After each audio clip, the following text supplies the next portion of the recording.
a small town in the middle of nowhere, Arkansas, there is a gas station. A gas station on a road leading to the world's largest sinkhole. A gas station that's seen better days. In this gas station, let me introduce you to first Richard, who is here buying a scratch off. Please describe yourself, Richard. Richard would be coming off of his shift at the casino, wearing just a button up and a vest, his hair gelled back, and he fidgets with a coin as he fucking scratches numbers. Come on, come on. God damn All, it, another bust. all the way at the other side is a tall man buying some alcoholic beverages. Uh, please describe yourself as Sam. Sam Less is a rather tall guy. He's about 6'5". Uh, Pretty well built, and he's handsome, brown hair, kind of just your everything that you'd expect him to be, except sitting on his shoulder is a monkey, just in like a little suit, and yeah, it's the only thing that's particularly remarkable about him, except for his height.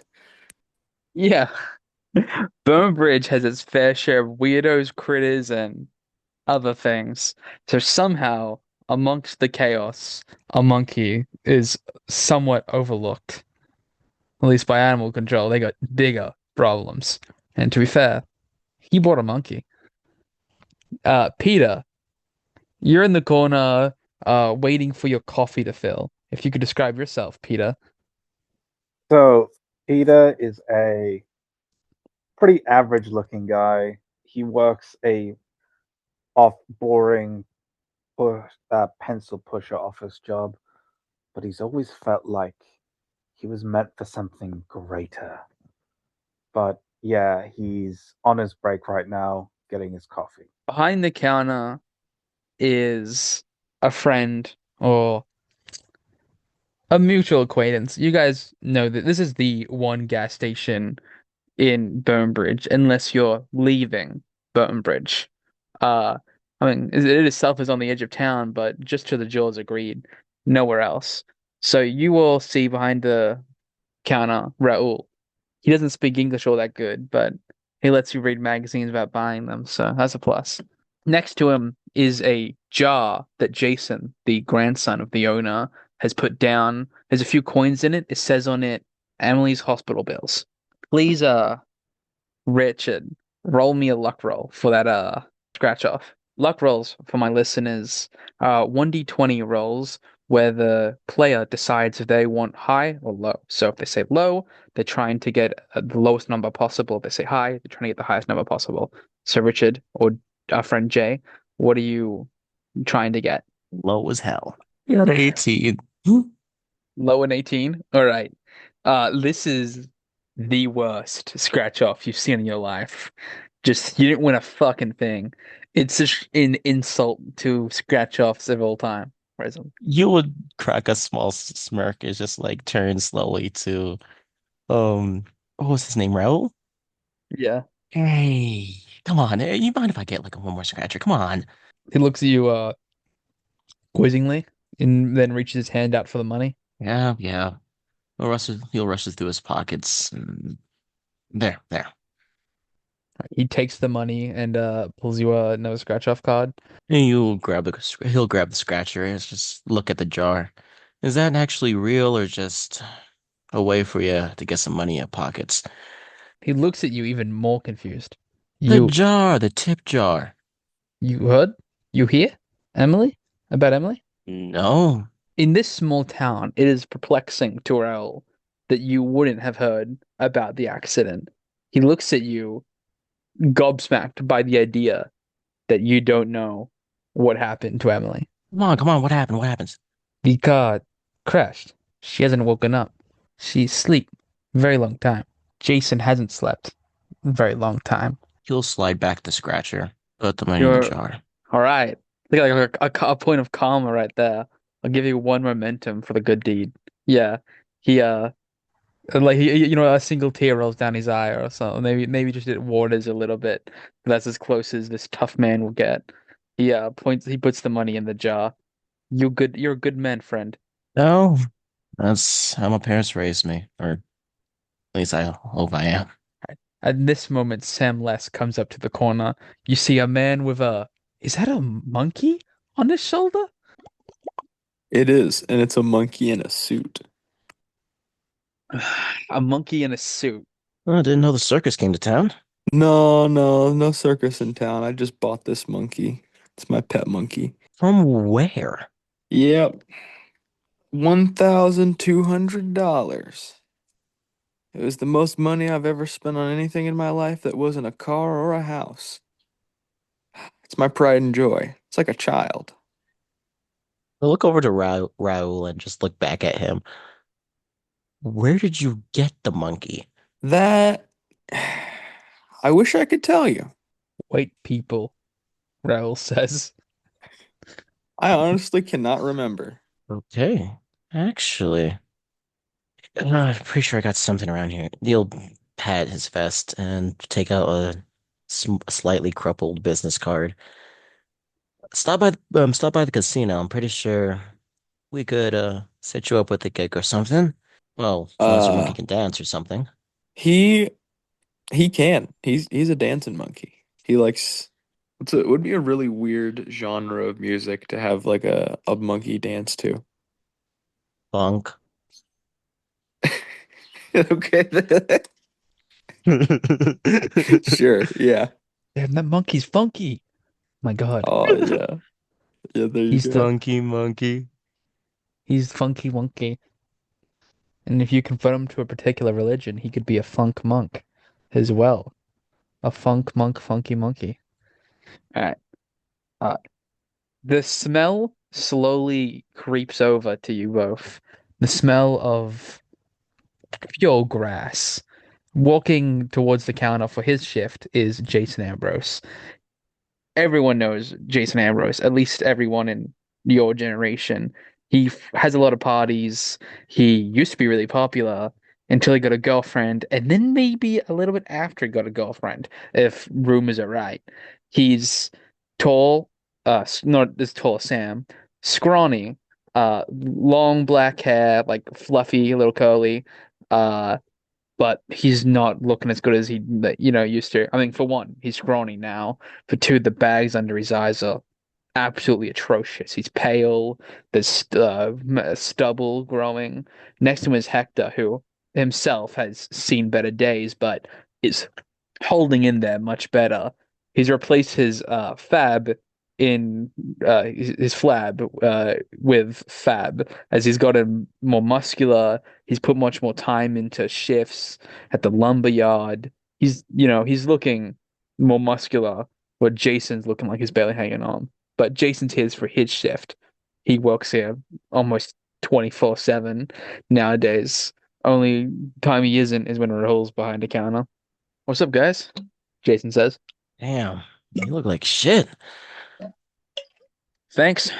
The last time you took in a break. I guess I just got back from one. Yeah, Rahul worked for 6 hours, so it's not bad. Hmm. I'm I'm gonna take it until 3 a.m., which Raul will come in, and I am thinking about having a party. You think you can actually party in your state? A party and worse. I just need to get my mind off things. Don't we all? I've It requested does. 24 hours off. I'll visit the hospital at some point, but for now, I want to have a party at the Burnt Bridge. Or for then. You guys are invited? You got a deck of cards, some chips. Trying to gamble? Sure, yeah. Someone will. Our monkey's Mm. welcome. He like slowly turns to you, goes, "Oh, I thought that was the pain meds. Fuck. That's genuinely a monkey?" Yep, one Oh, thousand thank two God, you see hundred it too. dollars. He gives the exact same speech again. That money could have been used for better things, but you brought a monkey. I mean, that's cool, I guess. You heard the stories about them ripping people's faces off? Oh yeah. Oh yeah, I have. Richard would take a few steps away from from Sam. As you guys are chatting, no one except Peter notices the entrance of one Gertrude Abaddon. Peter, you notice this woman looks older than old, as if 200 was a reasonable age to be walking around. She's wearing a red dress that you wish she would replace for maybe 200 layers of clothes. It's just something unsightly about looking at someone so wrinkled and sardined. She's tapping her foot aggressively, uh, waiting for Raoul to ring her up. He's a little distracted by the monkey on someone's shoulder. And as she does continue to tap, tap, tap, she turns to uh, Sam and goes, they have to hire someone that I'm not sure understands the customs. I've been waiting here for a full 30 seconds. You're what? 30 seconds. You're very impatient. That's ridiculous. My I'm monkey has impatient. better manners than you. Well, this one is taking forever to ring me up. Hey, we're in the future. This is the year 1980, but that doesn't mean that technology is able to work, perfectly. Sometimes cards get declined. You think that do you know who I am? Old? I'll I'll tap Sammy. Uh, no, she's old money. Don't try to mess with her. Well, not I don't much, but still. care. I look at her and I say, how many $1,200 do you have? 100 on the low end. But how many monkeys do you have? If this is the service they provide, then I'm glad I have zero. And she storms out.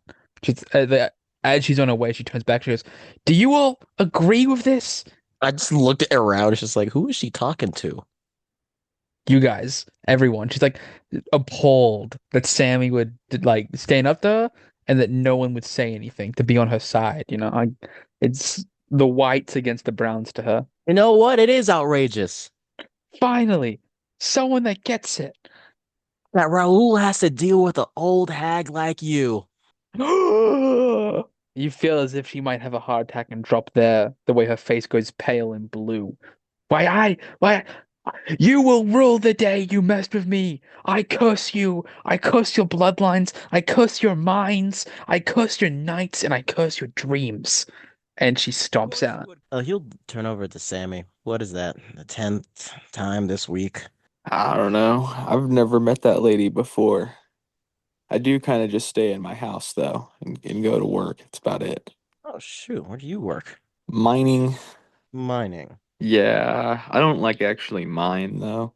I just like do office work for the mine. It's kind of lame, but it pays Wow. enough. Uh, no, I feel that. I'll just lean against the counter. Ah, yo, Jason, when did you said the party was? 3 a.m. and I'm gonna be there for 24 hours. All right. I'll check my watch. What time is it? Right now, it's about 5 p.m. It's getting dark soon. Oh, my shift's about to start. Well, see you around. I wish I could scream at Abaddon to leave as well, but she's rich and has 20 daughters. And then 20 daughters and granddaughters and aunts and all that. And then right as he says, like, finishes that sentence, Hector goes, 20 smoking daughters. Have you seen the Abaddons, guys? The ones that aren't 200? I Shit. couldn't tell It's a you. small town, most likely. Every one of them is a red-headed renaissance. I'm telling you. I mean, Oh. I could see how some soulless spawn could be born from that. Yeah, well, you got that right. Maybe that's how she became soulless, and now that she's not so pretty anymore, she has to take it out on the world. Was she ever pretty? If her daughters and nieces and granddaughters are anything to say about it, then I would assume so. Probably like 150 years ago. I'll try 400. Yeah. Fire was invented so you can look at her beauty, and then it ran out.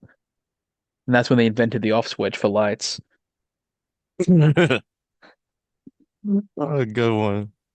But damn, Shit, I actually do have to go off for my shift. Hey, talk with you guys later.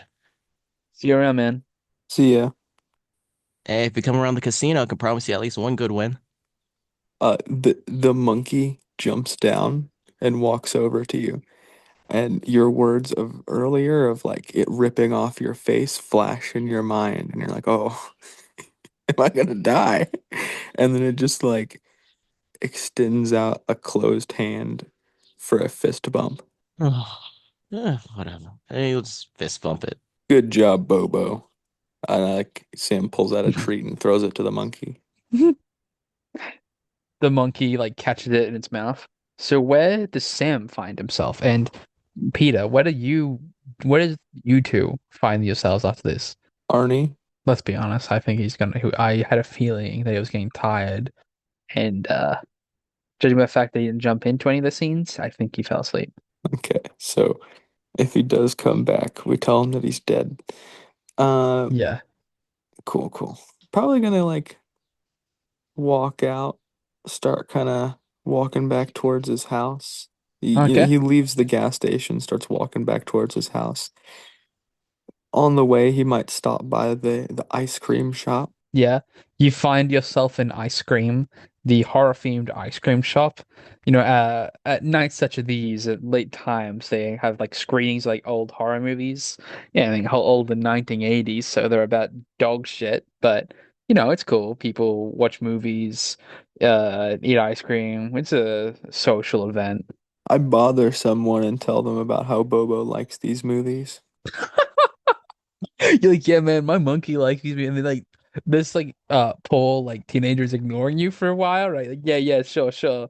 Uh and then like as she's about like take a lick of her ice cream, she turns her face and right next to her is Bobo, who's also hoping for a lick. Like he's standing there like staring at it. And she makes direct eye contact goes, and like just screams. Just screams. And no one even turns to her. They go, come on, Stacy. It wasn't that scary. A good one. You I say good look at one her, to I say, Bobo. "Don't worry, he's not the kind of monkey that rips your face off." I'm pretty sure.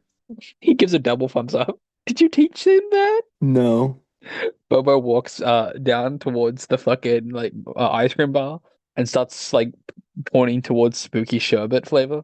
I don't know. You might die from that. I'm gonna He walk up to the shrugs. ice cream guy. Yeah, you see a white-haired man behind the counter. Do you think monkeys are able to eat ice cream? Do I think monkeys are able to eat ice cream? Probably. Do I think they're able to eat spooky sherbet? If I'm honest, kids shouldn't eat spooky sherbet. Can we get like a sample cup?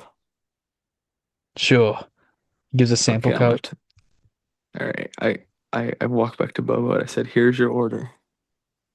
It takes a bite and then immediately falls to the ground in the Family Guy like dead pose, like very theatrically fake dead. He's going to immediately have a meltdown. Like everyone turns over this time.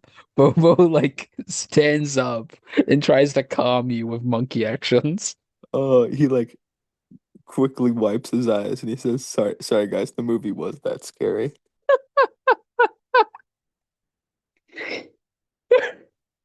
Okay. After these theatrics, you find yourself home. And when you do, uh, there's a basement to your house where Bobo stays. There was what Bobo's cool now, but when you first got him, he was a bit of a menace. And you had a special room built for him that is kind of barred up. You didn't feel good about it, but you had to quell Bobo's tenacity. And this was how he had a barred room.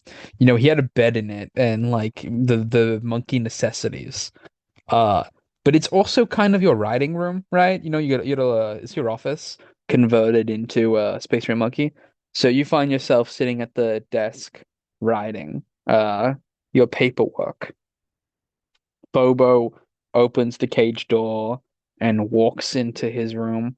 The light spews from the top floor and it comes down right to where you're writing as your desk, but does not dare reach Bobo's retrieve.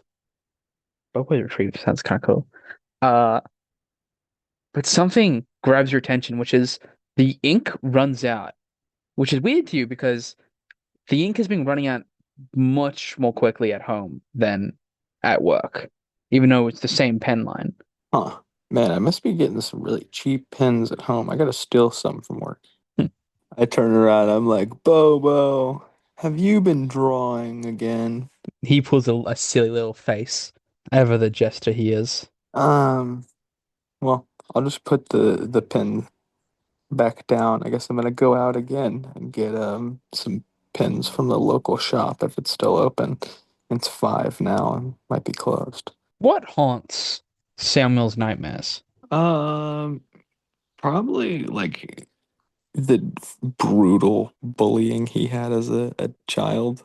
Very, very like cruel, kind of stereotypical bullying. Yeah. So you, get out and start going for a little bit of a walk. Do you bring Bobo with you or do you leave him in his little pen? I'll leave him to do his thing. He's probably hungry, just wants to eat his food and lay back, watch the TV. I don't know. I don't know what I would leave. Maybe a radio? Probably a radio. Right. You walk yourself to the shops. On your way, in one of the dark corners of town, you see Jeremy Stout, one of the guys from high school. He waves you down. Says, Samuel, is that you? Hey, Hey man, how's it been? it's all right. Oh, it's been real good for me. I started that fishing company I was talking about. Yeah, yeah, yeah.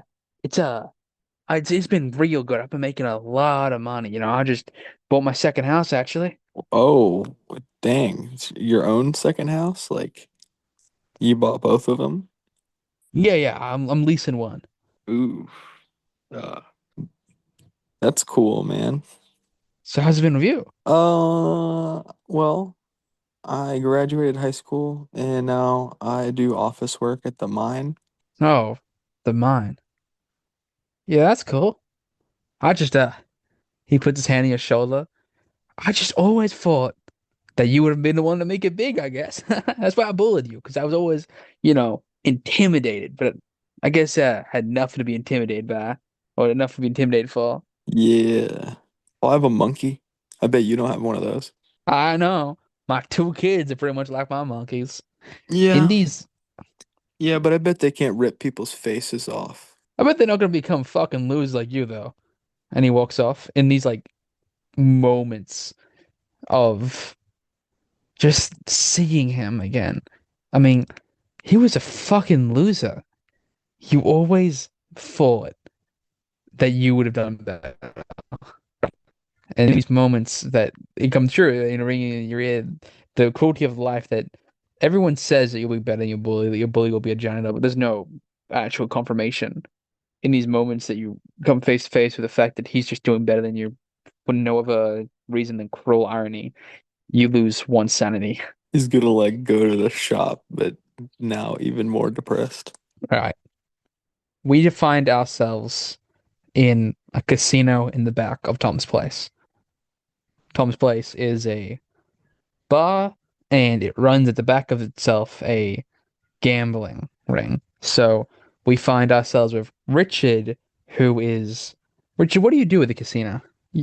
I'm the card dealer for poker, blackjack.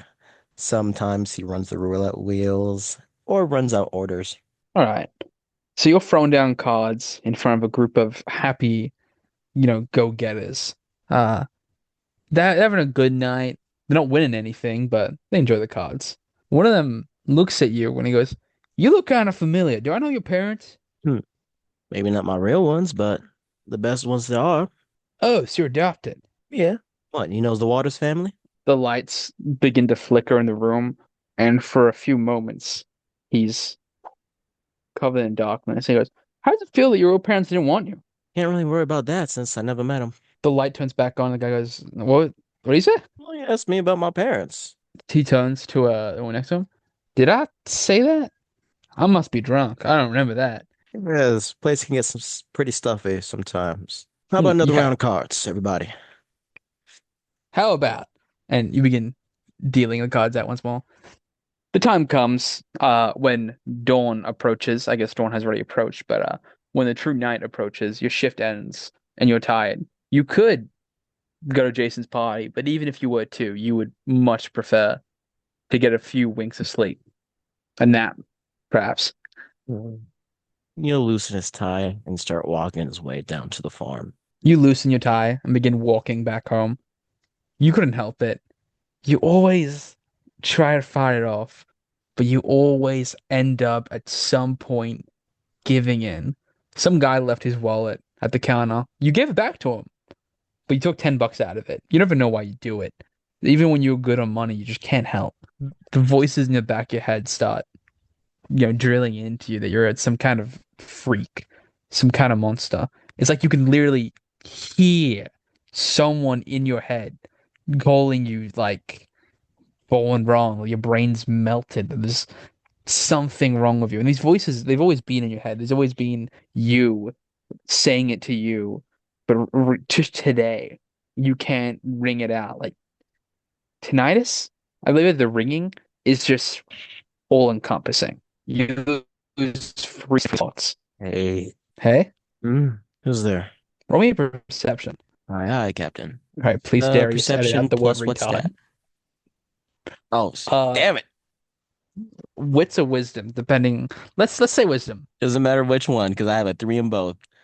Darryn has his work cut out for himself today with mute or with bleeps. Yeah. Oh, absolutely. Please bleep every bad word we say with the N word so people think we're cool and gangsta. All right, Please. 2d6. Oh, in this astonishing 2d6. Lovely, 1 success. One success. You turn around. Nothing in the night. There is just your shadow, barely able to exist in this dim moonlight. Fuck's sake. Everybody says I'm losing my fucking mind. You'll grab a cigarette and light it, leaning against a nearby building, looking up at the sky. You pull the cigarette, you pull the lighter, you flick the fire, and in the moments of fire, the shadow withdrawal their approach from your lips, and the smoke takes its place.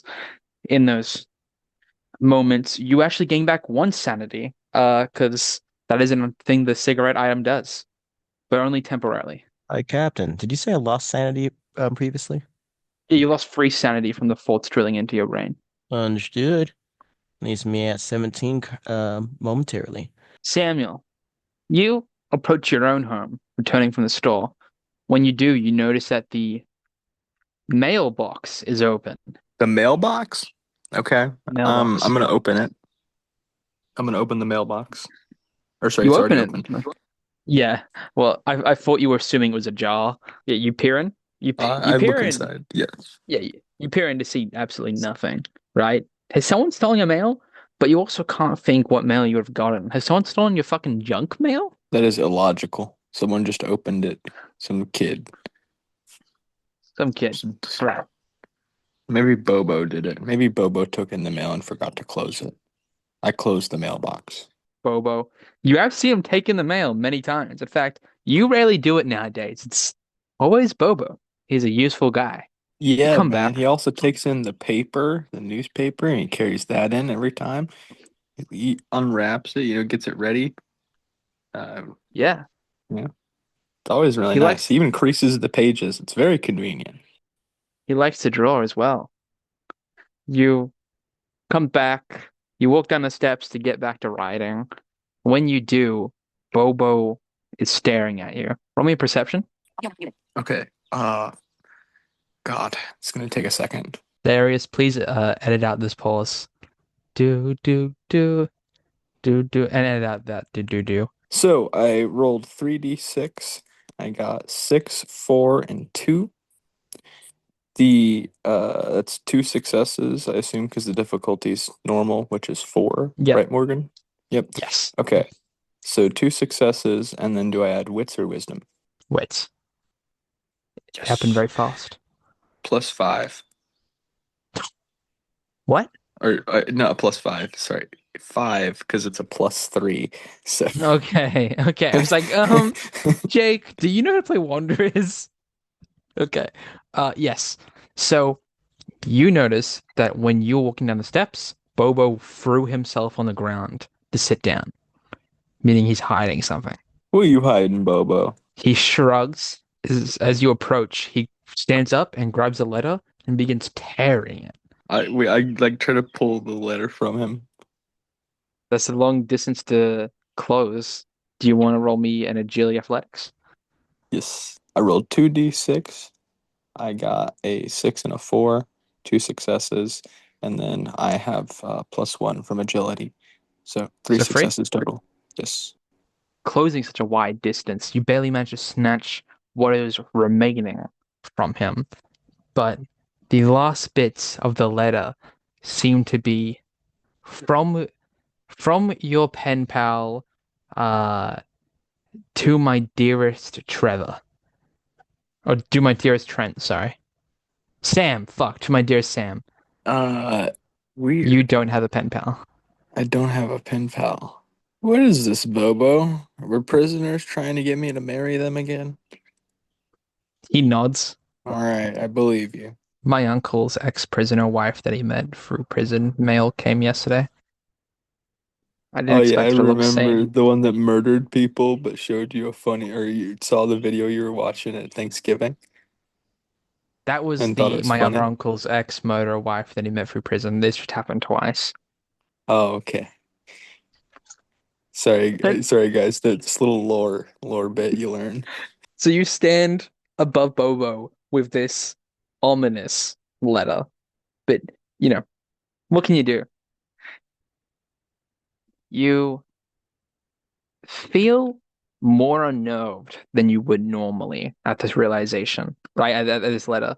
For some reason, you can't get the idea at the back of your head that someone was talking about you fondly, my dearest Trevor, from your pen pal. In this letter, the mail was opened, that Bobo was pretending to sit where he was when you left, and then he tore it up. Is he protecting you, or is something weird going on? I'm gonna keep the rest of that letter. I'm gonna go put it somewhere safe. But I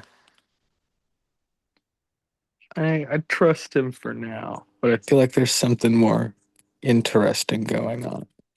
Sometimes you feel watched in your house. And of course you would. You have a monkey, right?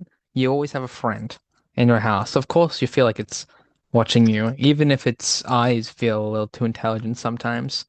But Bobo's not in the room, and the feeling doesn't wane. When you move, you look over your shoulder to see if he's there, and he's not. When you put the letter wherever you choose to hide or place it, you can't help but feel even more watched.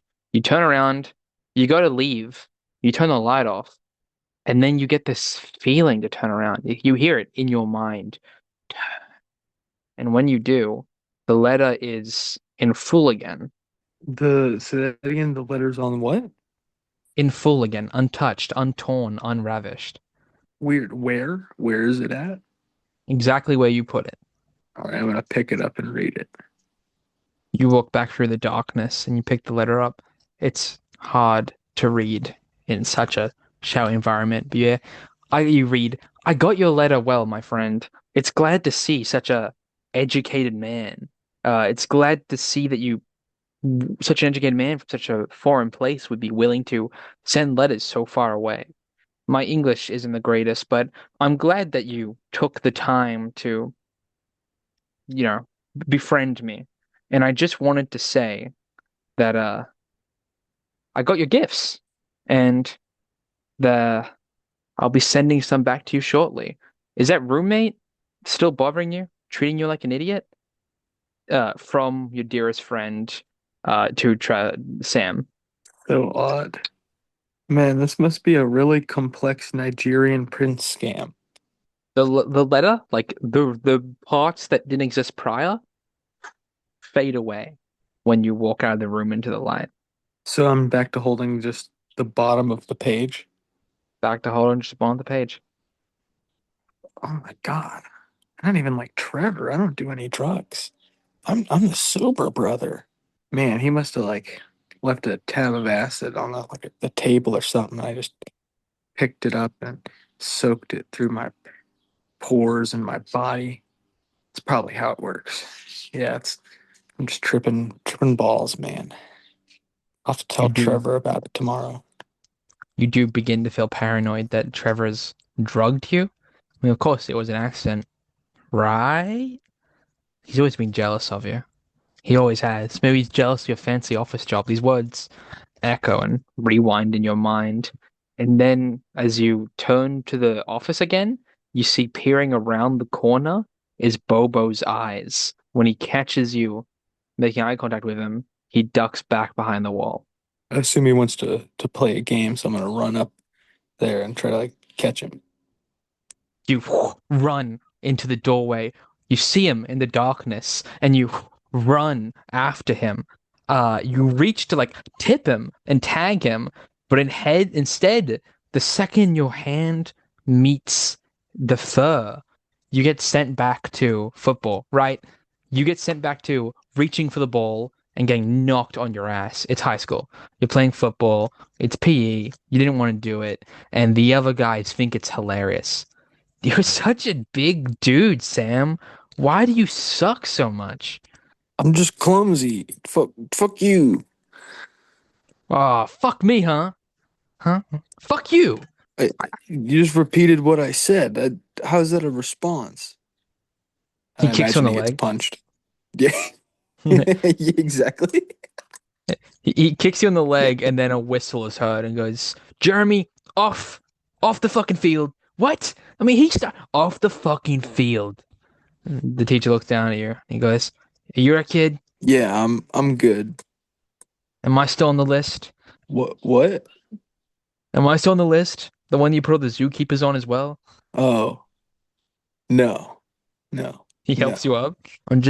I just don't think that buying a monkey is a logical choice. It's gonna waste time and money and effort, kid.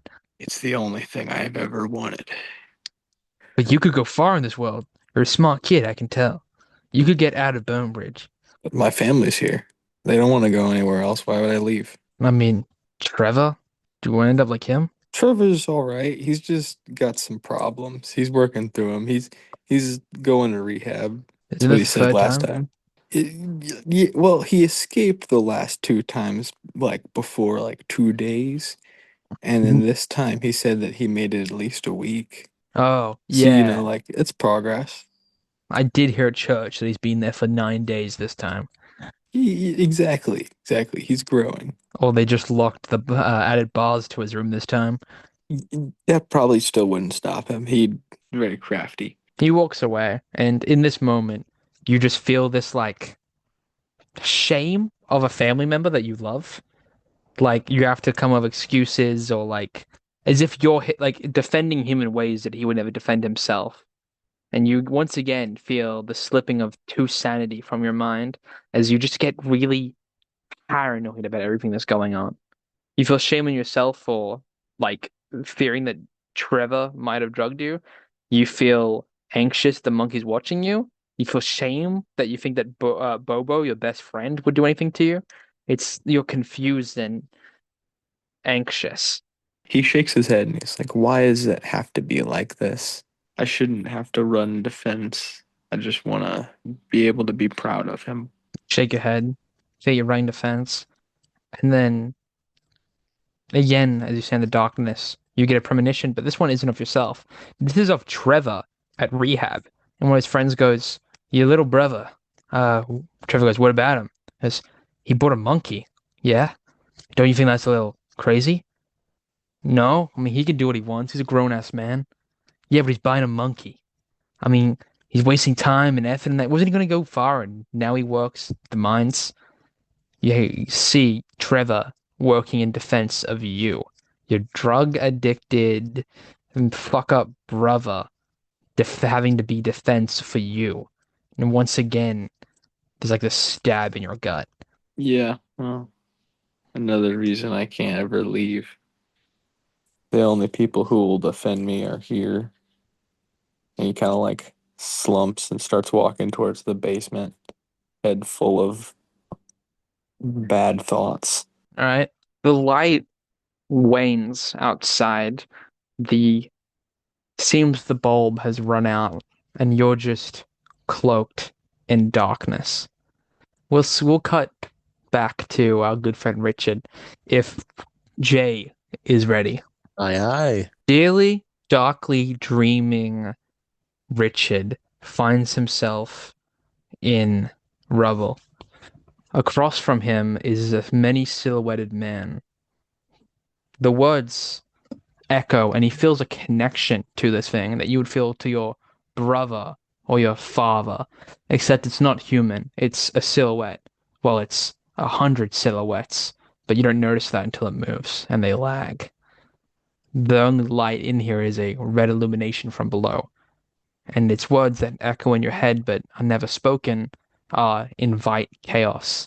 You wake up in a cold sweat and swear you can see a hand sliver from the foot of the bed down. He'll reach out for that hand quickly. You reach out, and when your hand touches the shadow that slithers back away from you, you're immediately transported to a memory? No, it couldn't be a memory because a baby can't remember, not 20 years later. But you see two people arguing. He's a freak. He's not a freak. He's our son. Yes, and I brought a freak into this world. Why are you looking back now? Why are you freezing now? Because I never wanted this. You're quiet. What? But I couldn't back out after we already conceived, but he shouldn't be born. Not another one of us. It's ruined my life. It's ruined my brother's life. It's ruined his uncles, his aunts, his grandpas, his ancestors, and it'll ruin his too. And then, poof, you're back in your room. Were their faces seeable? No, you couldn't see him because they were in the front of a car. Mm. You'll like he's just shivering. Like how the fuck did I get back home?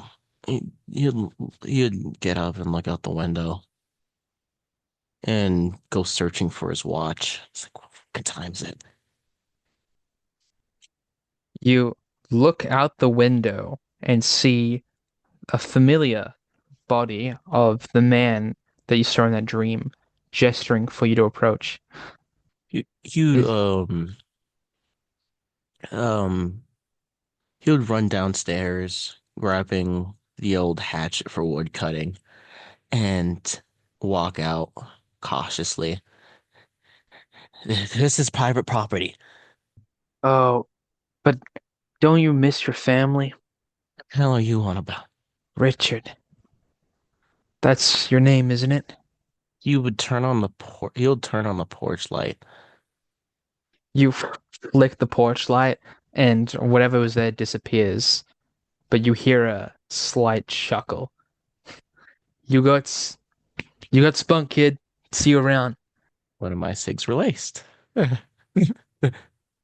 Everyone's conclusion, I'm drugged as fuck. I'm fucked up right now. He would sit on the porch with his head in his hands. You sit at the porch, your head in your hands, and you can hear in the shadows just flashbacks and memories. If you were to dare to look up, which you really don't want to, it's your worst memories highlighted as if you're like looking at the big screen, surrounded, just replayed in the shadows, a theater of chaos, I guess. Most of them are you stealing. You couldn't help it, right? Your friend got the Pokemon card you wanted, your $20 out of your mom's purse. Uh, Another kid had a lemonade stand. Your teacher was handing out candy. It's just so many little moments in your life. I mean, total kleptomaniac shit, you think to yourself. Looking back up at all these memories in the shadows, it's just he would fucking grab the hatchet and fucking start swinging. Why can't you just leave me alone?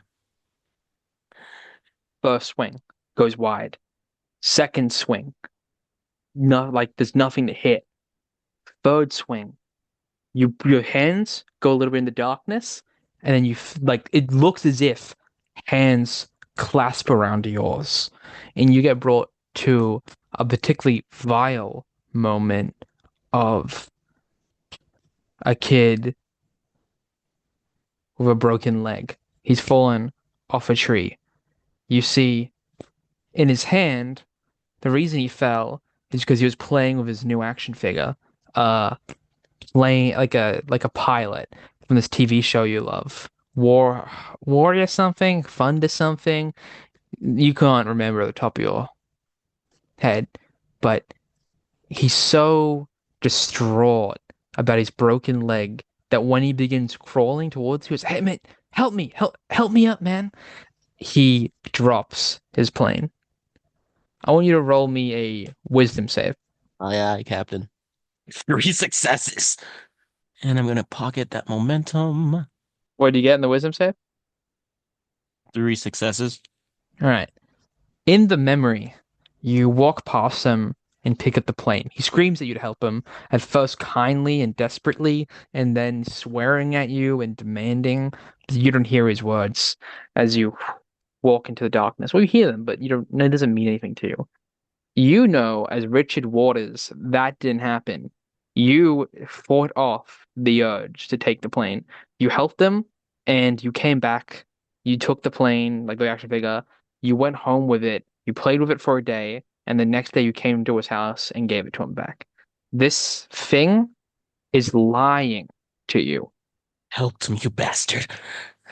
You'll just fucking kick off the hands and take another swing. Who the fuck are you? You kick at the hands, and you can't really kick them away, but you can just slip through them as they're not physical. Your feet meet the light again, but you can't help it. You greedily swing for the killing shot again. And once more, this time, you accidentally step forward through something and feel the loving embrace of the silhouette of the shadow grasp its paws around you. And as it's surrounding you, you begin to see something. A man at a tree, like the apple of Eden, eating some apple of sin. Uh, it changes him into something else, into a freak. And when you look at it, all you can think about is how you're a sinner, right? You're a being of sin and how it's at your very core. You steal and you gain and you gamble and you win. And no matter how much you get, you still want more and you still take more. Your dad's a farmer, the one man that raised you. He works hard. You see him in the shadows, working hard. And you never really gain the muscle. You're not like him. You're not brawny. You're not wise because you never had to be, because you took, because you were so lucky. You lose free sanity. You want to show me all my worst fears. You can show yourself. The hell you know about me? No, all, Richard, I'm in your mind. I am a byproduct of your sin. I cannot exist without your fear, and I cannot. And then it just disappears. The night is once again reclaimed by the nothingness or the absence of light instead of the absence of sanity. You would walk slowly back into the house, keeping the porch light on, hangs up the hatchet, and that night, like many nights in his life, the light stays on in his bedroom while he sleeps. We click back to Sam. Yes, so Sammy, do you know exactly where he left off? Or we just in the shadows? Like, there was the monkey I doing said anything? that he walked down into the basement. The last thing that happened was I saw my brother trying to defend me. Okay. Yeah. So you walk back into the basement, and it's just like walking back into the school halls. The worst part, I think, is that you're just invisible once more. The girls don't look at you. The guys barely notice you. You're so tall, yet it's as if you're a tree in a forest or about anywhere. You know, you're so tall and triumphant. You should be, at least. But you droop and are ignored as people pass you and don't pay any attention to your existence. You lose one more sanity, but you stand there, eventually you're laying down there for all night. You know, I said the lights flicker, then they run out of course, and you're just in the darkness. But then, at some point, or the light that you were gaining from above, right? Because you never turn the basement light on, you're saving energy by using the light at the top room. At some point, you hear from a cage. You've locked us both in hell of your creating. When you look up, Bobo is locked in his cage. You don't remember doing that. But where did the words come from? I look over at his radio. Is it on? It is not. That's weird. My TV's not on. The radio's not on. Man, I must be hearing stuff. That acid Trevor left on the counter is really getting to me. You live by yourself, no mate. You do not visit your family as much as you would let on to others. Your only friend is the imprisoned chimp before you. I must confess, I feel like I own you sometimes. You're pretty mean, acid. You see the monkey's lips moving when it speaks, and you think to yourself as it taunts you, right? Monkeys don't speak. This is obviously some kind of acid trip. Or like selling your mind playing tricks on you. Maybe you're going insane at this point. He prattles to you even more. You have trapped yourself in this labyrinth of depression, and now you bring me into it as the final nail in the coffin. No more. You do not imprison me. You do not own me. I do not deface myself for you. And the chimp friend Bobo before you begins draining your sanity as you lose another two from its like mocking of you. How do you respond to this? He's getting pretty low on Sandy. There's like four left. So he's gonna like jump up and he's like starting to kind of freak out. He's like pacing, kind of shaking his head, and he's like, "This isn't true. This isn't true. Why is my mind lying to me?" You again, yes, you fire, right? This isn't true. This isn't true. Why is my mind fighting? You it couldn't be true. It's a monkey. It's a fucking monkey. And at that time, you get a call on your phone, which just happens, landline phone, just happens to be in the basement, uh, in the corner there. Do you pick it up? Yeah, I'll pick it up. Hey man, I'm in rehab and I shouldn't be calling you right now. They try to restrict that stuff, but I can't fucking sleep, and I was thinking of you. Heck yeah, man. How you doing? I'm doing all right. Sometimes I get these weird dreams. I feel like I should be at home, building something. But if I was at home, I'd be drinking. Dude, I'm gonna be honest with you. I think you left some of your like drugs at my house and I accidentally took it. What do you think you took? I don't know, but I'm seeing like hallucinations and hearing them. Dude, I haven't been in your house in a month. That's Yeah, impossible. I thought you'd like maybe left like some acid on like a counter and then I soaked it up through my skin. Uh, I think I saw that's something on 60 Minutes about that. I don't think that's how it works. I wouldn't leave. Trust me. An addict like myself, someone desperate to be high at all times, I wouldn't leave an open tab, a free tab at someone else's house for months on end. If I had lost a tab, I would have known about it. I would have been at your house and I would have done it myself. You feeling right? Okay. Huh. Man, I've been working with not a lot of sleep. That has to be what it is. But it's a lot. You I've heard people get hallucinations with very little sleep, but it's a little bit too much. You should get some sleep then. Yeah, I should probably get some sleep. I put the phone down. Wait, hold on. No, I say bye, and then I put the phone down.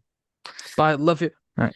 And I'm gonna kind of get up, walk upstairs, and look outside to see what time it is. You look outside to see it's about midnight. Pretty late. Yeah, I'm probably just gonna go get some sleep. I walk downstairs and lay in my bed. Or well, no, You sorry. Let me correct that. Not downstairs. He walks like over to his bedroom, I guess if he's upstairs. My yeah. mistake. You walk over to your bedroom. You lay inside it and feel a warm breath beaming down on you. When you open your eyes, the monkey standing over you with a malicious grin on his face, a grin. You know that monkeys don't grin like humans do. He's showing you his teeth as a threat, and he says, "You have imprisoned me." And right as he opens his jowls to bite, the light switch turns on and it screams and disappears. You look up to see your real monkey companion at the doorframe. Oh, oh, oh my gosh. Bobo, do you know what? Oh gosh. Man, I wish I could remember the name of this thing. He like gets out of bed, starts getting dressed. Um, I don't know what it's. Oh, geez, sleep paralysis. You know what sleep paralysis is, Bobo? I think I just had that. I'm feeling better though. I'm feeling better though. You want to go to the zoo and throw some treats at the other monkeys? Another time, I saw it too. The night haunts us both. Oh God. Oh God. He like falls to his knees and grabs his head and he's like, "Why? Why? I slept. I slept. Why wasn't it? Why won't it go away? Why won't it go away? It's still in my head." I brought you water for slumber. And he passes you like a glass of water with two ice cubes in it. He drinks it. He's still panicking, but he drinks it. I am special monkey, born of a random chimp event that does not need to be specified. I am one of many.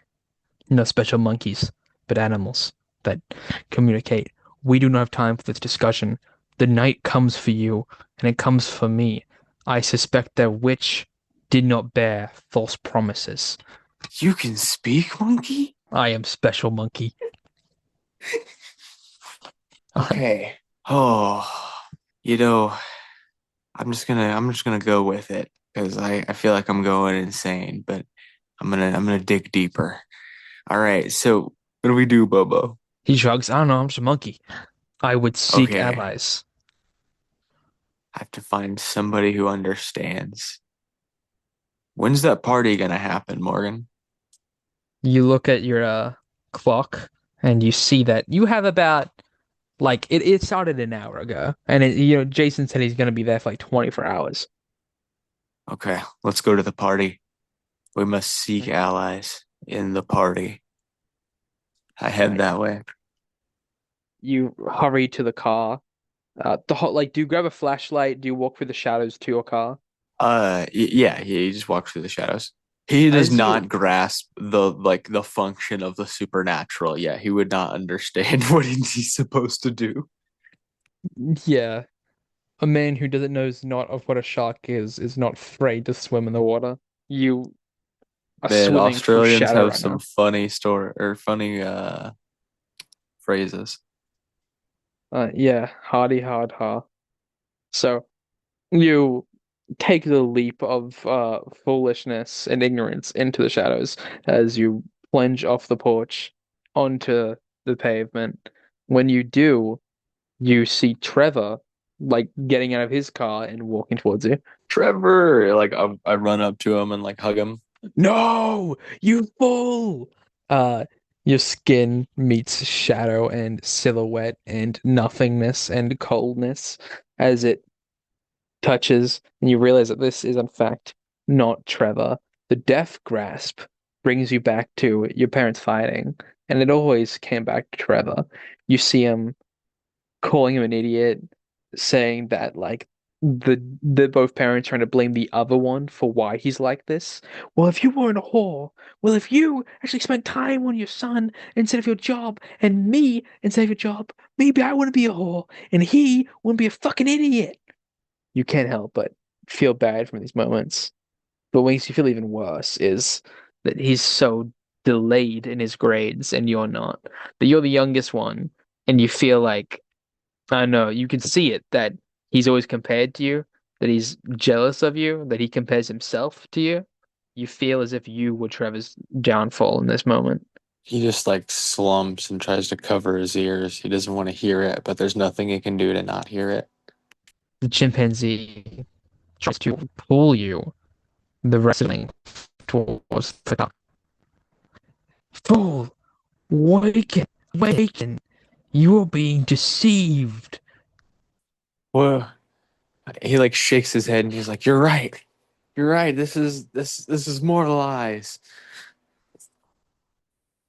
But this isn't cool lies. I like you being able to speak. I'm not sure about that's cool. We can keep that. But like this, I don't like this part of the trip. I'm in control. This is my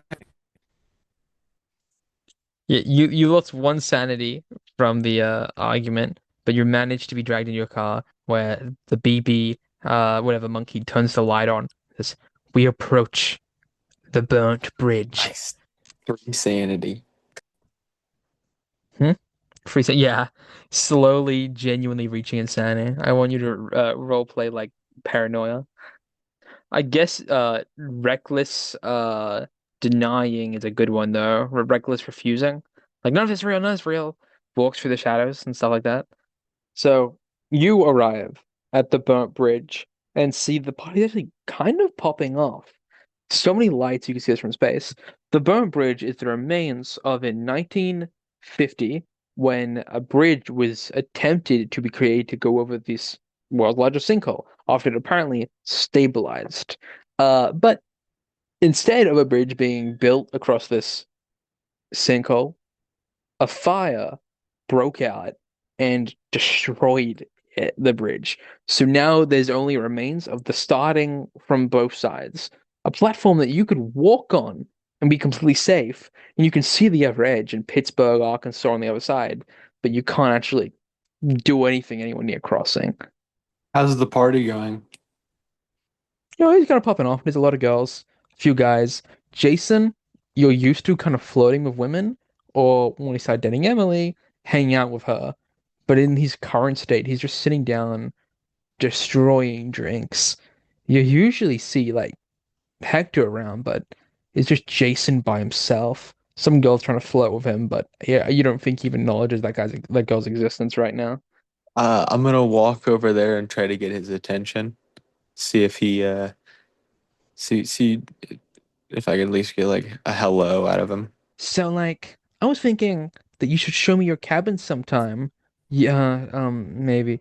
Oh, S S Sammy Sam, man. Yeah, I'm Sam. What's up? Oh, have you seen Hector? Have I seen Hector? I assume not. No. I have not. He said he was going fishing. Yeah. Night fishing's pretty dope, man. They Yeah, wouldn't but say that this time. It's pretty tubular, man. yeah, there's a lot of pretty ladies around and alcohol and ways to burn off stress. So he's always stressed. I didn't think night fishing would be one activity he would start taking up. Hey man, he's a cool character. He does a lot of things. Yeah. Fuck. Fuck, man. Have you this is a little crazy, but we were at the gas station at the same time as I was smoking up, right? And I'm starting to see things. Did you get anything secondhand? Are you any seeing anything or saw anything? Man, I've been seeing so many things. It's so bad. I don't know what's going on. I feel like I asked my brother if he like left some drugs at my house, but he didn't. So I don't think I like got laced with anything there. But you said you think people were smoking some stuff we could have breathed in at the gas station? My ganja must have been spiked, man. Because ever since I came at the door, we talked to Gertrude, she left, and I've just started seeing things. Trevor Took told me Tre about this thing called paraquat that kills people if they smoke it. What? Yeah, man, they like lace weed with it, man. You think Hector's dead? Oh my God. I hope not. We should check on the other guy. Waters. the Water family comes in a lot. I bet I know around where they live.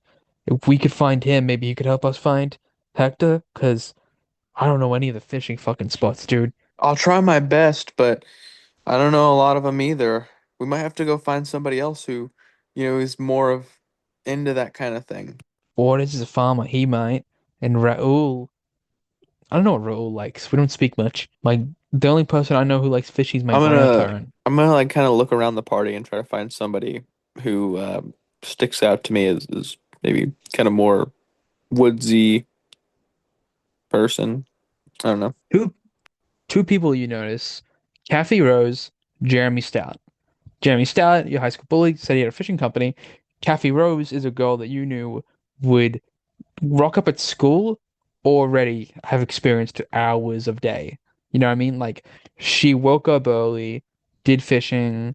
You knew she did fishing because not only did she talk about it, not only could you smell the like river on her, but she also often ate like fish in school.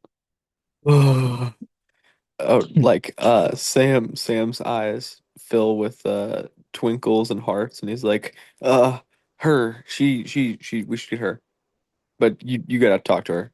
He looks sort of goes, "Ah, fuck, I haven't seen her around much. Uh, Kathy, that's it. He gets up, like walks over. Yo, Kathy, do you know where Hector went? Who are you? You know who I am. It's a small town. I'm Jason. Yeah, right. Hector, why would I know where he is? Because he says he's going fishing. You know any night fishing spots? Yeah. No, so just come with us and I'll give you 25 bucks. This is kind of suspicious. I feel like I'm gonna get stabbed and robbed. It's me. You know me. You know this a small town. You know everyone here. You know I'm not crazy. All right. Fine. I'll help you find Hector. All right, my boy Sam's coming with. And as you guys walk past, she like looks at it. Are Man, you that'll the make guy a that doesn't great YouTube short. me talking to myself? Yeah, saying you're not crazy. You. Fucking Uh golden. you both, all right? The shadows in my room. As she walks past, she goes, wait, you're Sam, right? The guy with a monkey? Yeah, yeah, I am. So I you like know turn and him? look for Bobo. Yeah, Bobo is watching a guy do a cake stand and standing like with his like stroking his chin as if he's trying to understand the purpose of a cake stand. I point him out and I say, "Yeah, that's my monkey. His name's Bobo." Oh my God, I love the wilderness. That's so cool. How do you stop him from killing Oh, you? Is oh, it for how they murdering? want? Oh, he really likes these treats, and then every time he like, so like I had these bullies as a kid, and he just like went one by one and like really badly hurt each one of them, to the point where like school is gonna kick me out. So I just like had to train him with these like treats. I show her a package of them. Yeah, he really likes them. They might be slightly addictive, but it keeps him from doing stuff like that. So that's what happened to Gregory Walker. Yeah, he's never been the same. The other kids started calling him Gregory Roller after it because the wheelchair. Guys, let's find Hector. What the fuck are you talking about? Yeah, let's find Hector. Yeah, let's go. So you guys all cram into the vehicle. Uh, fucking what's it called? Bobo takes shotgun. That's something you notice. Bobo takes shotgun, and as he's like on his way past you, he tries to subtly dab you up. Uh, as now like you guys are forced, like you and Kathy Rose are forced to sit next to each other. He would not understand that in the slightest, but he would dap up Bobo. As you do you like do the treat slide with your treats in your hand? You dab him up and he's got a treat now? Or do you just do Genius. Yeah, I'll do that. yeah. Yeah. All right. You dab him up and he walks to the front and he's like he puts the treat in his mouth as if he's like smoking a cigarette and like imitates the feeling. So, Hmm. what do you do now, Kathy Rose? Well, recently I tried to do a kayaking company, but I got bored out really quickly when I was fumbling. Uh Jeremy's now trying to do a fishing company, but we're only near rivers. So he bought me out and then like failed immediately. Just like He's in the red so bad right now. So I guess I'm in between jobs, but I'm doing better than Jeremy. That's really cool. What is being in between jobs or Jeremy failing horribly? The Jeremy failing thing. Not the other thing. That's not cool. Not Do you saying that you're not cool for not being someone who is in between jobs. At the mine, we're always looking for people to work in the office. Pays really well. I'm more of an outdoors guy. Do you Jeremy Stout sold his parents' farm to buy that fucking to start the fishing company? What? That's crazy. He Who sold do you it to sell it to? the Abaddons. Sorry, that just really bothered me that you gave the answer before I said the question. I was going to just like she was just going to say it like Yeah, in I character. know, but no one, I feel like no one will believe that. They were just so synced. Too They're gonna synced, find man. viewers will find that we're very synced. Like that's just something they're gonna have to find out. Eventually. Yeah. Anyways, Um. um, Yeah. so the uh, he's gonna like look at her and be like, "Well, I hope you find a job, but what are like the best fishing spots around here? Where can we go?" Okay, so it's technically on the water's property, but they don't know I fish there, so it's not trespassing. But I'm not Cool. the only one that does it. Uh, yeah, it's like kind of the best spot, and I reckon Hector, it's close by. Hector's not afraid to trespass. He's got a boat, so I mean it's a shit one, but it's better than mine. So, well, it's better than what yeah. And so yeah, I reckon we find him there. All right, let's go there. Let's see if he's there, and I really, really hope he is. Okay. Something catches Richard's eye as he looks forward. Behind him is a farm. In front of him is a street. But he can see where the trees fall off, the drop to the jaws of greed, the world's largest sinkhole. He can see that thing. And sometimes when it's late at night, he thinks that he sees animals crawl out that are twice as the size of bears with twice as many limbs. That's to say you don't like looking out at night. And a night like this, you really ought to avoid it. But you can't help but notice that you think Hector is fishing off the cliff. In front of you is this man. Do you approach or are you too like wary of the shadow? What do you do about this? I just see this from the house, right? Yeah. He would look out like to the like from the house to see if the shadows in the fields are acting up or not. And they look still, look like how they normally should. And just in case, he grabs a lantern and the hatchet and heads out. He starts fucking bolting it.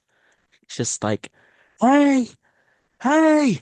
You the grass, right, crunchy underneath your feet. You narrowly avoid tripping over vines and the word I'm looking for is roots, sorry. You barely avoid tripping over roots and rocks as you approach him, and you almost run right off the cliff face. But you manage to stop yourself, wrap your arm around a tree, and turn to him. When you're this close, you see it's Hector. One, his mohawk is fucked, just flat now, ungelled. Two, his the fishing rod that he's holding is just a string, it's just a fuck. It's just a stick with no string. He's mumbling about cat. I'm gonna catch a big one. I'm gonna. I'm hungry. I'm gonna catch a big one. And he's just staring into the gaping jaws of greed. Um, he would he'll take down his, what the fuck? He'll take a few steps back, put down his lantern and hatchet, and fucking grab him from behind and just pull him away from the pit. Sam, as you close the difference to the Waters household, as you're approaching, no one else notices because they're looking right, but you, who looks left, notices uh like what seems to be Hector leaning over the cliff. Oh my God, I'm gonna like point it out to the others and be like, guys, we gotta go. He's gonna fall. The car I have stops. one success. You have one success. Okay. I was fighting a -2, Yo. and I have a 2d6 to athletics. You did, that was a godly save. Yeah, he begins to lean forward and you tackle him to the ground, but you don't get anywhere backwards. You just tackle him away from the cliff, right? Like you can't pull him or anything. But then Hmm 6'5" Sam like approaches overhead.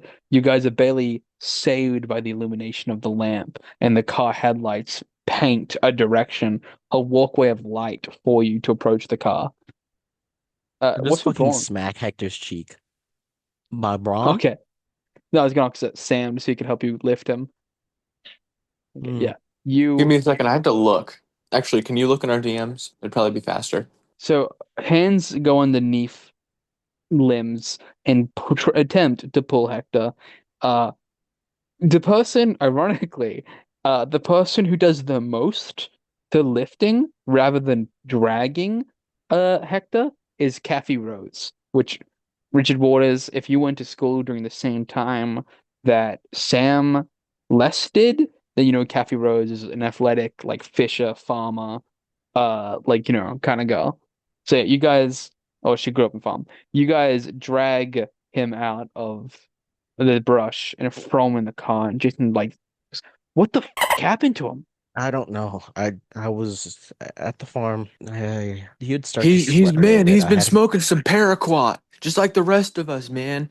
Says everyone's been hit with that secondhand paraquat. Now we're all laced. If you're seeing visions, it's because of that. I don't. s- What the hell are you on? Wait. You're seeing things too? I've been seeing things ever since the gas station the other day. It's bad, man. It's bad. Okay. So I. No, thank God I'm not the only one.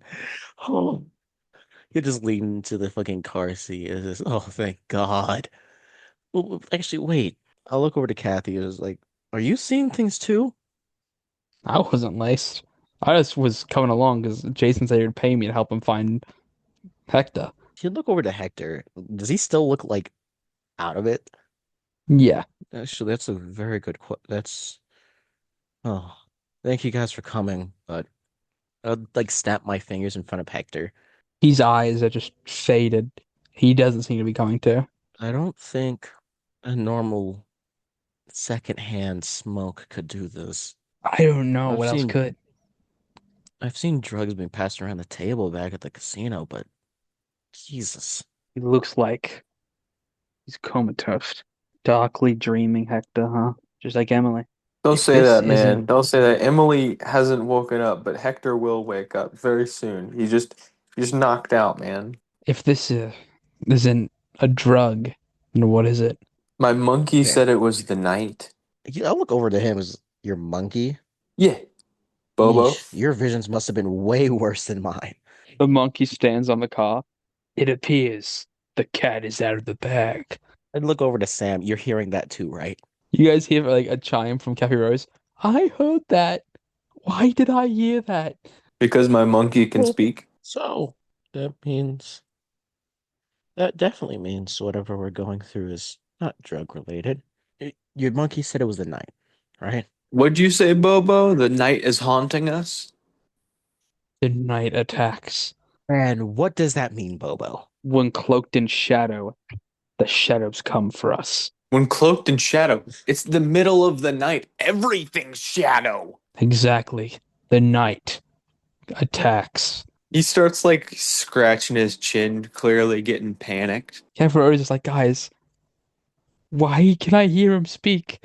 Because the Bobo can speak. Let's move on to the shadow demons that are gonna kill us any minute. Jason gets back in his car. Guys, hop in. Yeah, Yeah. we all load in. Where are He we gonna like head took to? the lights are on. I need gas. There's a gas station not too far from here that I one that I work at. Yeah, let's head over. And on my You know day where off Hector too. lives? Yeah. Yeah, I know where Hector lives. I spent more time there than my own house. And then he puts his pedal to the metal. You guys, it's pretty fast. You guys tear out on the street. Something jumps in front of the car, and Hector does not slow down. You would think that he would splatter deer onto the street, but instead it just disappears when his car meets the meat or whatever it is. Learned my lesson a long time ago. He says he just keeps driving. That's Jason, right? Yeah. Hey, Casey. Kathy? You took me? Kathy. Yeah, my bad. Whatever we're going through is not affecting you. So if you see one of us freaking out or anything, try to snap us back to reality. Okay. The monkey spoke though, so maybe it is affecting me. Maybe there was something at people getting laced at the party. Did you guys go to the party? I have not left my house. I went to the gas station work and You know, The only Jason, place that I've we've all been to is the gas station. I went to the party. Jason went to the party. Well, he didn't. then maybe we need to investigate the gas station. the only thing that all happened to us at the gas station was Gertrude. Her little Uh, freaking out and stuff. Gertrude Abaddon? Yeah, she was No, it was Beatrice, I think. oh, Beatrice is another old hag around here. She's actually a really sweet lady. Bakery down the store, down the road. Gertrude, was in the shop and she was yelling at, what's his name? I forgot who. Just being a fucking prick. Raoul, Jason says as he's driving. Yeah, Raul. The car pulls into the Uh, gas station. Doors open. The light illuminates your way. You don't see anyone behind the counter, but you do see a scrawny, pale, tallish woman. Looks kind of familiar with poorly dyed and recently manically cut black hair. I nudge, Kathy. You see that too, right? Yeah, looks kind of like Evelyn, and is not Evelyn. I'm Evelyn's cousin. It's my name's Margaret Thatcher. Yeah, just call me Maggie though. Run that by me one more time. Like, yeah, you what? My name's Maggie. Yeah, No, what's your You Oh, full guys- so name? she's talking to us. yeah. My name's Maggie Thatcher, and uh, you're are you guys friends with Raoul? Yeah? He's acting Why? insane. Do you know Sorry, him? I'm still stuck on you having the same name as a British politician. Shut up. Raoul comes out from the back, and his shirt is torn off. He's got like a bandana on, like war paint, and several like makeshift Molotov cocktails not yet lit. Raul. If the night comes, I turn it to day. Okay, never mind. Hey? The name can wait. What's up, Raoul? My brother. I've seen him a many times. Faceless in many. Right. That confirms one thing. Maggie looks around and goes, "You guys seen shit too?" Have you? Yeah. I tried to leave town, but my car broke down. Actually, it just stopped while I was driving. I almost crashed. Jason clears his throat at that. But yeah, ever since then, everything's been going weird. Yo, Jason, you got enough space for Raul and Maggie? Was it? If they go in the back, yeah. Like the boot. All right. I think this is a good place, though. The lights are on 24/7. It's bright. There's Molotovs and flashlights and batteries. We can wait out the night, or we can bring the day as Raoul plans. I also like Well- here. We have food here. We don't have to go for any supplies. Everything we need is here. You said was your battery on the fritz, Maggie, or? Maybe. I know, it's just stopped working. This reminds you, Sammy, of how one of your lights turned off when you were in the basement. Yo, Jason, do you got a backup generator here? Yeah? Runs at Guys, fuel. I might be just putting things together, but when the shadows were messing with me, my lights turned off. So, maybe they're going after the things that can give us light, and they're trying to take them away. Like cars have headlights, houses have lights. Guys, Kathy says. She's looking out the window. Didn't there used to be What? street lamps outside? What are you talking about? I look over. It seems that all the street lamps have just stopped. You peer closer and see that the gloss of them is shattered. Oh shit. Yo, Jason, is your backup generator gas or electric? Yeah. Gas. Perfect. Keep it nearby. Flashlights. Everyone raid the store. All right. Everyone raids the store. There's half as many flashlights as there's people here. Buddy system. Kathy goes, I guess I'll be with Sam? Wait, or is the monkey with Sam? Let's keep Sam with his monkey. All right. Then I don't know you. And she points to Jason. So I guess I'll. How do you not know me? So I guess I'll be with Waters, and then Maggie's with Raoul. That seems nice and even. Yeah. Wait, Jason, Raul, isn't there like a backup gun or something back here? I usually just carry a hatchet. Oh, fuck's sake. It's underneath the desk. That works for me. I grab his hatchet and I keep the flashlight with me. All right. All right. We Yeah. need somebody. We need a team stuck on the generator. Can someone get Hector out of the car and put him on the bench there? Yeah. I'll help Get him carry outside. Hector out. You both leave to carry Hector out. That Maggie chick. That is so one of the Abaddons, right? Dyed hair, dyed black. Who's saying this? He's saying it to Sam as he helps him drag Hector out of the car. I look back. I don't see it. All right. Guess it's just my imagination. I feel like I'm going insane today. People are seeing hallucinations. You guys drag her in. Raul and Kathy bring the generator, put it in the room, start getting ready, start filling up.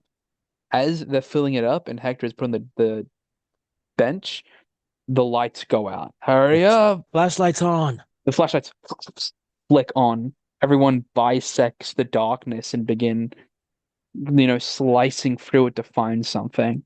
You, in the moment of flickering your light, notice the silhouette. It's larger than the last time you've seen it. As if eating your sanity has somehow empowered it.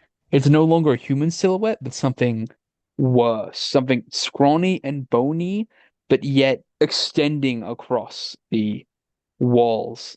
It's like you ever had a silhouette that's 10 times your size? Basically, if you got hit by high beams with a wall behind you. Yeah, you're seeing a high beam shadow. You flicked across the darkness just to see it for an instant, and when you flicked the light back, it was gone.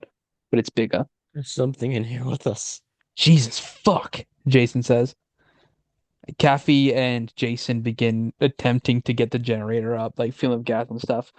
I stay in the corner of behind the desk. Out of habit, actually out of pure fucking terror, he opens the cash register and just fucking starts filling up his pockets. In your peripheral, it's so dark that it's hard to hear it happen, right? The light that Kathy and Jason share is on like the generator, but in an instant you hear a shattering of glass and a oh, and then when the light flickers to where Jason was, he's just not there anymore. The light flickers to where the glass shattered, and he's like outside on like the grass in a pile of shattered glass. Jesus Christ. The generator, you can hear the gas being put into it. You have about 20 seconds or 2 turns until the generator's up. You both have flashlights as your only defense against the darkness. How do you ready yourselves? I'm gonna put my back up against the wall and just kind of start sweeping the flashlight like it's like I'm at camp and we're doing flashlight wars. Yeah, you sweep across the floor. Flashlight wars were only merely a training ground for where you are now. What about you, Waters? He's still staring outside. He just keeps his flashlight on the generator. Sam, Yeah, give Bobo my flashlight and keep it pointed at me at all times. All right? you got him, Bobo. I do. I dash across the room, give Bobo my flashlight, and jump out the window where Jason was dragged out at and try to drag him back inside. Raoul follows you with a flaming Molotov. Jason isn't there anymore. You see he's like by the legs getting dragged further away into the darkness. Raul, throw it! Take not my paycheck. And he throws it. In this moment, you think 2 thoughts. One, you're pretty sure that Raoul learned English through fantasy novels. And two, that's a good throw. It hits behind the thing, not quite hitting it, but you probably don't want to hit it and hit Jason. But the light illuminating the boom is enough to scatter the fucking shadow. You fear that if the fire spreads from one side road to the other and catches the gas, you're all dead anyway. But it would kill the shadow. He'll keep dragging Jason back. Yeah.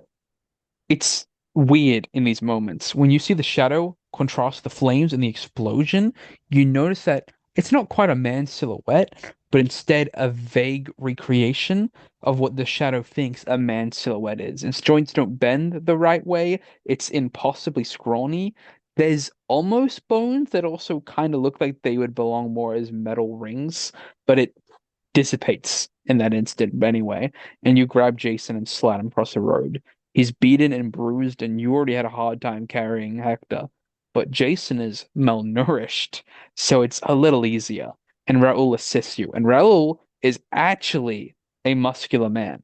So you guys slide him back inside with relative ease.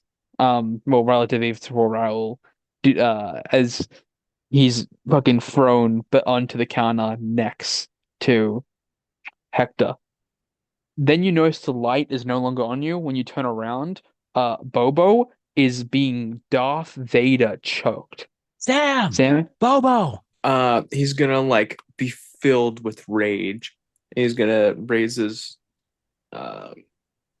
flashlight up, kind of like over his head, holding it with two hands, and run towards it and sweep the beam down at the shadow. You cut through him like Anakin Skywalker in Star Wars. The beam sweeps through like a lightsaber and slashes across its chest. It shrinks two heads worth of shadow and then slithers away screaming. And like when it does, powder is left in its wake, as if you've killed Shadow, if you've injured Shadow and seen its blood in front of you. Bobo is dropped, landing on his feet. You a good Are human. you all right, Bobo? He nods. You're good human. I put good word for you when the war comes. What? It's over there. And he shines his flashlight. I probably shouldn't have shown him Planet of the Apes. Was it even out yet? Oh yeah, the original. Oh, wait a was. minute. Yeah, there is an old version of it. I forgot about Yeah. it. Yeah, the original. So you guys now have one more round until the generator back up. How would you like to spend it? I look outside. I actually asked Raul for one of his Molotovs. Roll gives it to you. I look outside from like the broken window. What do you want? You see the image of Gertrude beyond the tree line. Well, actually, no, because that's fire now. So I guess a little closer than a shadow would like to be. Uh, and it makes eye contact with you, but does not say a word. Well, for fuck's sake, you've been talking to us all damn night, and you want to be silent now? I curse you. Throw it! I Throw cur- it now! I curse you on your knights. If you're gonna throw it, you have to roll a range dexterity. Use dexterity. For what? It doesn't even utter a word. It just begins replaying the scene, where you guys yelled at Gertrude. I know the hag is not here. What the hell are you doing here? A curse. It goes back to its form where it talks to you outside your house. I feed off your very brain and sanity. And you're just a fucking slave to a damn old hag. It gives you an almost solemn nod in that moment. Do you even want to be doing this? It just looks at you. Don't act mysterious now. Yes or no? This conversation is taking longer than a 10-second round. It's going to begin to slither near you in order to try and grab your Molotov and crush in your hands. Why? Because like we're inside the gas station right now, right? Yeah. I run outside as it tries to grab me. Oh, so you jump And closer to it. Yeah. Okay. And I chuck the Molotov at least a little bit farther than me. Roll range. If you get a bad roll, you will get a level of burn wound, but still hit it. And if you get the negatives, you're gonna get 3 levels of burn wound, or not for. It is a negative. Depending on it is probably 2 levels of burn wound and not hit it. Mm-hmm. If you had a crazy negative, you'd probably get 3 levels. Oh my God, I forgot I have humanity.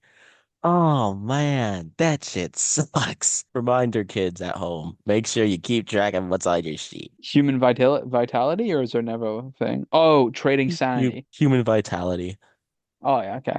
It's hard to use flowery words in a game where you're like it's not writing where you come back and go, I phrased that wrong, I said that wrong, and you keep coming back until the flowery words are elegant and easy to read. You have to say it in the moment, and I always stumble. But like Right, using I all my momentum. I hate reading a story with plain words, you know? You ever read a story that's Hmm. plain written and you go like you had the time to come back to this? You could have made it just a little bit more like pretty. Damn, I was having a fucking. Oh, damn! I thought How to Train Your Dragon was coming back. Damn. That's all my momentum. Let's see what we got. Marvelous, marvelous. What do you get? 3 successes using all my momentum plus a 46. You gotta love it. Okay.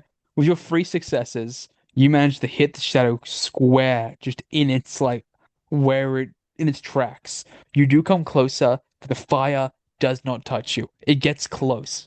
You feel it warm your skin. You feel it dry the wetness of your of the dew or the dew on your feet. You just feel it dry out anything in your skin, everything in your gaping mouth from the instinct to drop your jaw at this flames. The shadow dives out of the flames and seems to be a smaller, more human-shaped, weak being. Tell us how to break your contract or whatever the fuck this curse is. Maggie chimes up. There is no way. I look Unless we back at her. What? unless we kill the summoner or we send it back to the Shadow World. We can't break the contract. And no one wants to go back to the Shadow World. And how the hell would you know that? Lucky guess? I dashed. How far did I go out of the gas station for that action? 5 steps. 5 steps. I walk back in, grab the hatchet. So I'm gonna ask you again. How the hell do you know that? Because I already lost most of my sanity tonight, so I don't think I'm gonna be thinking rationally. I am also a witch, but like a good one. I'm like a chill one. I'm gonna take my flashlight and shine it on both of them. Yeah, they're like illuminated in this moment. Hey I'm guys, not he's sure on about magic. Oh, either of you. Both of you are going crazy, and I'm not even sure if you're shadow people or really really strong ones that can resist the light. Bobo Ma'am, follows your lead and begins like flashing his teeth at them. Guys, it's going to take advantage of this moment. And as she's saying that, you guys like hear a bloop, and when you like flash your lights around, you just to nowhere to be seen is where Hector's body was. Like where Hector's no his body is no longer where it was. The See, one generator person disappears. Now somebody else is going to disappear too. the generator gets fixed in this or fueled in this moment and goes up and everything is illuminated inside the gas station. But the haunting image of the broken glass and the inviting outside still there. Hector's body is laid out in front of the fire, but like in a moment of shadow, right? Where you have to get through the shadows to get to him, but he's close enough to the fire where it will climb on him if no one grabs him. It's a trap, an obvious one. I'm not going back out there again. Yeah, he doesn't care. He's gonna run to Hector. All right. Uh, you run Cover to me, Hector. Bobo. I'm coming, Hector. You run to Hector. Bobo is on your back with a flashlight, slashing at any approaching shadow. Just he starts making lightsaber noises. Um, attempting to aid you in your endeavor. I want you to roll me a brawn, athletics. Your brawn is 4, so one success. And I could check your athletics now if You're your glitching. athletics is 2. Success. How bad is it? Can you hear me again? Yeah, there we are. All right. You're rolling 2d6 plus 1 success, Jake. Okay, what's the difficulty? 4. Okay, so we got a 5 and a 1, which means that's 0 successes from the roll. But you said brawn, which I have a +1 to, so only 1 success from my brawn. Okay. So you're slowly pulling him back, but you can't do it in time. The hand grabs you and knocks, like pulls you off your feet and begins sweeping you into the darkness. Kathy Rose grabs your hand and is pulling against it. Your other hand, a fucking chimpanzee. You fear that the strength of the chimpanzee might tear your arm off versus the shadow. Help Waters. me! Oh, Raoul runs out and flashes he grabs his lighter and begins swinging the flame around. Uh, and I mean, it's such a pathetic light that flickers out in the wind, but he like dives on your feet and like starts flickering the fucking fire above it until like he unclenches its grasp. It tries to grab him, but he's just like willing, you know what I mean? He's accepting his fate. He goes, "Take my friend." we're the NPCs in Raul's story. Waters, next to you, Maggie grabs this like the blood of the shadow and draws a circle. And then outside the circle, she begins whispering words. Please, we already have enough tonight. He raises up the hatchet. What are you doing? I'm gonna send it back. He If it's he weak just enough, it can't resist my pull. he just slouches down next to the fucking cash register. Somehow Jason slumps up and like begins approaching the door. He can't do much but throw Sam his flashlight. So now Bobo and Sam both have their flashlights. Would you like to illuminate Raoul as he's being pulled? Yes. All right. The double illumination of Raoul like burns the shadow, and its grasp is like fucking. Its grasp is completely removed. The generator is pumping. The fire is becoming a furnace, and the shadow can do nothing but lose its mass in these moments. It begins to get pulled through the light and shrink and shrink and shrink until it is sucked into the smallest of portals that is only sustained for about like 2 seconds before closing. That's long enough for the shadow to either be drawn through it or just simply die from light on its way there. It's hard to tell. Oh, I'm so glad it's over. Hector's like Hector and Jason are completely fucked up. The rest of you almost insane, but like still alive. Kathy Rose somehow untouched. We're cursed. It's it's done for now, Maggie says. No. You got And there's So we tomorrow don't need to night worry about the and shadow coming back? not if you buy my charms. How we're much? serious. $10 a pop. I just take Like money up the cash scrounge. register. Yeah, we'll do that. Jason doesn't even say anything. He just goes, he just looks at you. He just looks at you with like no receiving hatred or acceptance, but just a look of fucking blissful, painful ignorance where he's in so much pain that he can't like register everything that's going on. So he's just confused in the moment. All right, we give her 40 Lay it back bucks, down. Lay enough back for down. Lay back down, go to sleep. This doesn't concern you. It's a We give her dream. enough money. We give her enough money for a charm for me, one for Richard, one for Jason, and one for Hector. Pleasure doing 50 business with you bucks, guys. sorry. One for Raoul too. Yeah, she gives you guys what charms. Says, pleasure doing business with you guys. And I could also make you witch bottles as well, which I'll do for free because I'm such a nice girl. And you'll have to bury them underneath your yard, but just give me a while to make them because some of the ingredients are a little gross. But I'll be right back. And she like grabs a few jars of shells and like goes into the bathroom. Why is she going in the bathroom? She has to put her fucking nails in it. I'm not gonna question that. I grab me a thing of cigs and a few scratchers. Yeah, Jason like looks over at Raoul and Raoul's eyes begin to process the surroundings. So does Jason's. They acknowledge each other in a moment as if like the thing to awaken both of them from their pain and insanity induced mental blocks is seeing each other alive. The brothership stronger than insanity, or brotherhood yeah. stronger than insanity. This is the end. for now. You guys, for the next few months, do what you do when you go for your insanity.